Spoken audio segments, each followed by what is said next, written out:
Bonjour à tous, aujourd'hui nous parlons des élections intermédiaires américaines, très importantes. J'ai fait des vidéos récemment et les premières remontées de résultats que nous avons laissent penser que ça peut bouleverser beaucoup de choses sur la paix, sur le mondialisme ou le patriotisme, sur l'éclatement de la vérité.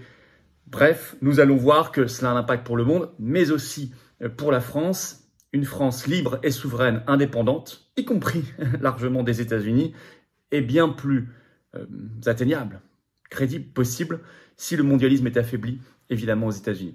Donc on va revenir sur tout cela. Cette vidéo est enregistrée assez tôt, donc je n'ai pas encore toutes les données, notamment parce que nous partons à colomber les deux églises, comme tous les 9 novembre, pour rendre hommage au général de Gaulle. Mais nous avons déjà pas mal de remontées. On y reviendra possiblement dans les prochaines vidéos, bien évidemment, s'il y a des choses intéressantes à dire.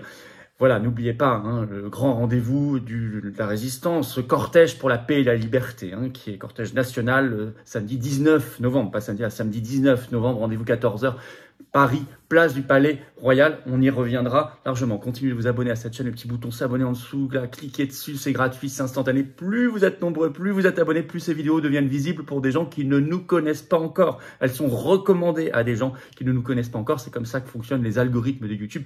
Un énorme merci à ceux qui se sont abonnés récemment, à ceux qui vont le faire. On va vers le demi-million d'abonnés très très vite sur cette chaîne grâce à vous. Je vous attends. Voilà. Ça embrasse, ça couronne le tout. C'est la carte orange. C'est l'engagement patriotique, c'est l'engagement humain, c'est l'engagement pour des très très belles valeurs, des beaux combats. On va en parler aujourd'hui d'ailleurs dans cette vidéo, mais la liberté, la vérité, la souveraineté, l'avenir de notre France, l'avenir de notre humanité. Pour nous et les générations qui viennent. On n'a pas d'aide, on est un mouvement anti-oligarchique de résistance populaire, on a des bâtons dans les roues par le système, il faut qu'on soit très nombreux. On est le premier mouvement souverainiste de France et de loin et de défense des libertés, on doit être encore bien plus nombreux avec vous. Alors pensez à adhérer ou à réadhérer, la réadhésion n'est pas automatique. Si vous avez adhéré il y a plus d'un an, pensez à réadhérer. C'est le même lien pour adhérer ou réadhérer, c'est le premier sous la vidéo en description, il est également en commentaire épinglé et dans les dernières secondes de cette vidéo en cliquant sur votre écran. Vous serez tout de suite bien accueillis en métropole, outre-mer, comme à l'étranger.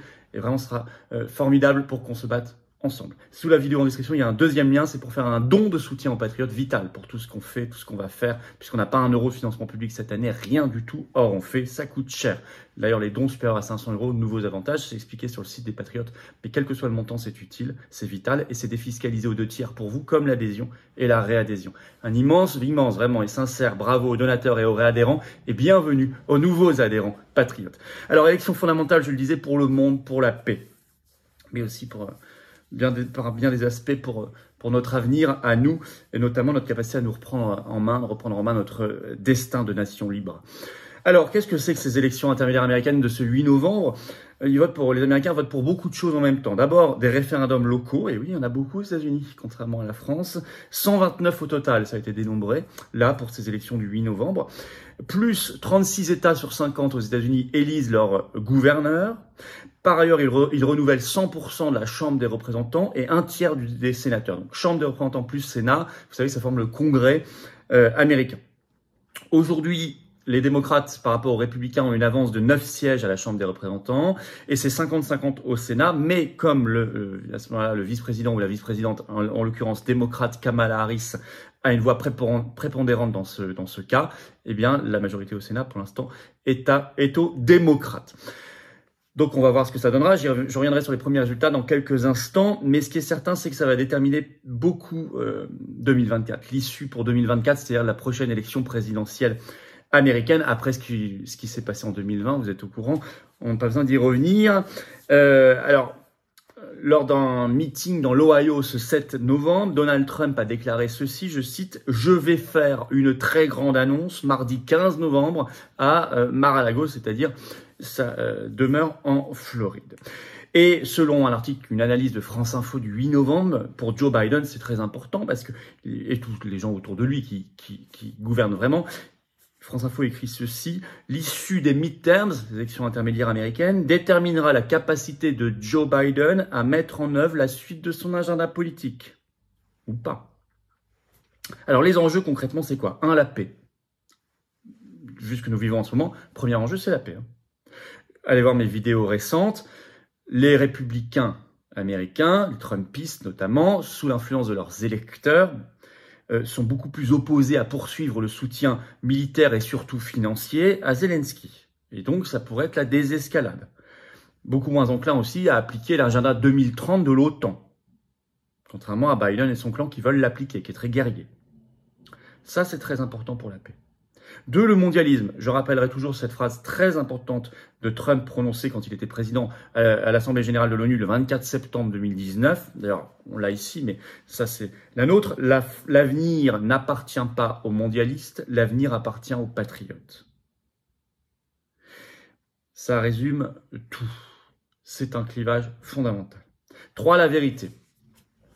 Et oui, la vérité sur beaucoup de choses, parce que les républicains ont promis d'ouvrir des enquêtes s'ils étaient majoritaires, notamment sur le fils Biden, Hunter Biden, ses activités notamment en Ukraine, sur le retrait américain d'Afghanistan, sur le Covid. Et ça, on y a tout à fait intérêt.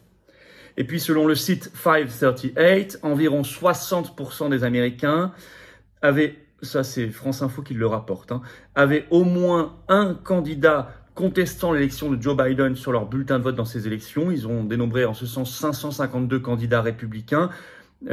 Sur les 552 candidats républicains, 200 ont nié totalement l'élection de Joe Biden et 72 en plus ont évoqué des fraudes. Donc on pourrait aussi avoir là une recherche de la vérité sur ça.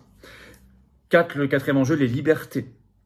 Oui, dans cette crise Covid, les élus, les responsables républicains ont beaucoup plus respecté les libertés que les démocrates, par exemple par les gouverneurs de Texas, de Floride, avec opposition à la vaccination Covid obligatoire, à toute forme de passe, toute forme de masque obligatoire, etc. Et ça, c'est important.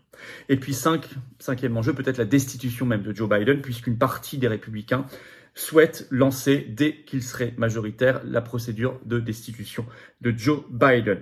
Alors, ce 7 novembre, Elon Musk, le nouveau patron de Twitter, propriétaire même de Twitter, a sur Twitter justement appelé à voter républicain. Il a écrit ceci: « Le partage du pouvoir limite les pires excès, donc je recommande de voter pour un congrès républicain, étant donné que la présidence est démocrate. » Alors, les premiers résultats qu'on a, c'est que les républicains vont gagner la Chambre des représentants. Ils ont une certaine avance, une avance même certaine. Donc ça, ils vont la gagner. C'est plus serré à l'heure où je vous parle au Sénat. Peut-être que quand vous regarderez cette vidéo, vous aurez les résultats. Moi, à l'heure où je parle, c'est très serré au Sénat, donc je ne peux pas vous dire exactement. Ce qu'on sait aussi, c'est qu'il y a eu triomphe du gouverneur républicain de Floride, Ron DeSantis, qui a plus de 20 points d'avance sur son adversaire démocrate, ce qui est très bien, très intéressant, parce qu'il a vraiment mené, il a été vraiment le fer de lance de l'anti-covidisme, et il l'est toujours, contre la suspension de personnel, le masque obligatoire, contre le pass, contre la vaccination obligatoire, pour la liberté.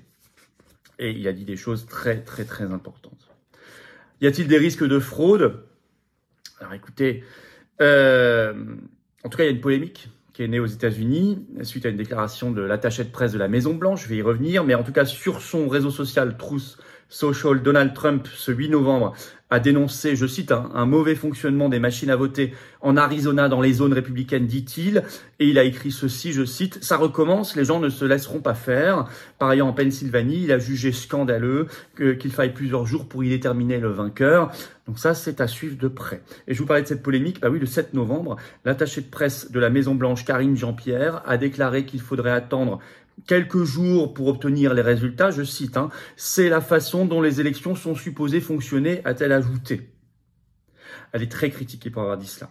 Il y a tout un article de Fox News le 8 novembre qui, par exemple, rapporte la réaction du président de Judicial Watch, Tom Fitton, qui a averti, je cite, « Le décompte des bulletins de vote après le jour des élections, dit-il, sape la confiance des électeurs. » Par ailleurs, l'ancien sous-secrétaire d'État à la sécurité intérieure américain, donc Michael D. Brown, s'est interrogé, je le cite, « En l'an 2000, nous connaissions presque toujours les résultats à minuit, pas 2 semaines. Cette folie doit cesser. »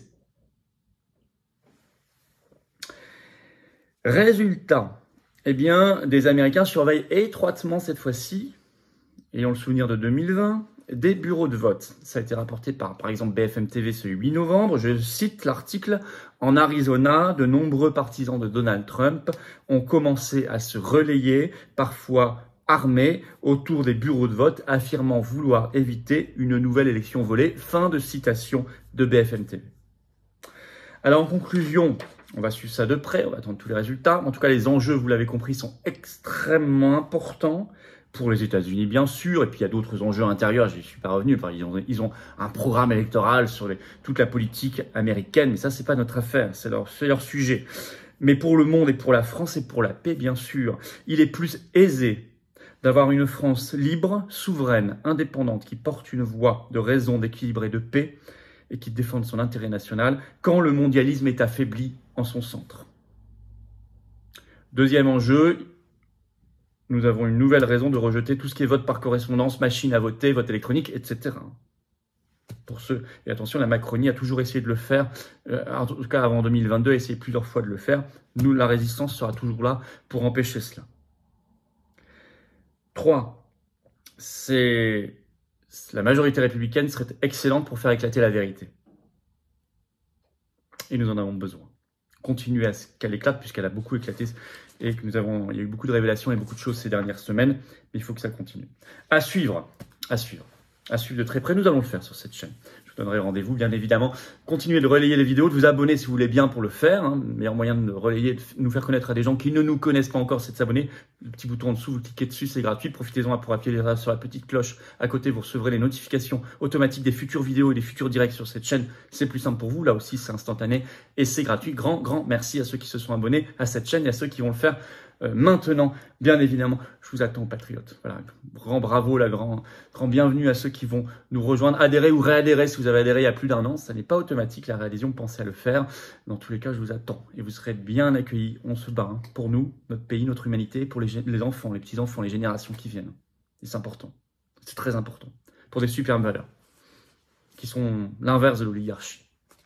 Je vous attends. Le lien pour adhérer ou réadhérer, c'est le premier sous la vidéo en description. Il est également en commentaire épinglé. Et dans quelques secondes, en cliquant sur votre écran, soyons collectifs, soyons ensemble, rassemblés, unis, jamais seuls, jamais isolés, jamais. Sinon, on est beaucoup moins efficace.